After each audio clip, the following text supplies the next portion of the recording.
Hello guys, আমি আজকে আপনাদের মেথি চিকেন করে দেখাও। তার জন্য দেখুন আমি চিকেনগুলো ম্যারিনেট করে নিয়েছি। এখানে মেথি শাক নিয়ে নিয়েছি, ভালো করে ধুয়ে রেখে দিয়েছি। এখানে আমি গোটা গরম মশলা, আদা রসুন পেঁয়াজ এগুলো সব উপকরণ আমি নিয়ে নিয়েছি।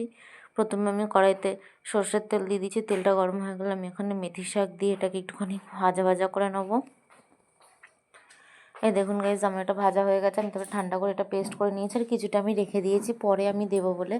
এবার আমি ওই তেলের মধ্যে সাদা তেল দিয়ে গোটা গরম মশলা দিয়ে আমি পেঁয়াজ কুচি দিয়ে এবার আমি আদা রসুনের পেস্টটা দিয়ে দিয়েছি, দিয়ে ভালোভাবে কষিয়ে নিচ্ছি এটাকে।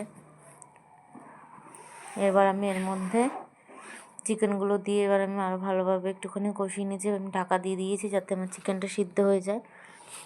হ্যাঁ দেখুন গাইজ, আমি ঢাকনাটা খুলে নিয়েছি। খুলে এবার আমি মেথি শাকের পেস্টটা দিয়ে আবার আমি ঢাকা দিয়ে দিলাম। এটা আমি ঢাকা দিয়ে করবো, কোনো জল ব্যবহার করিনি।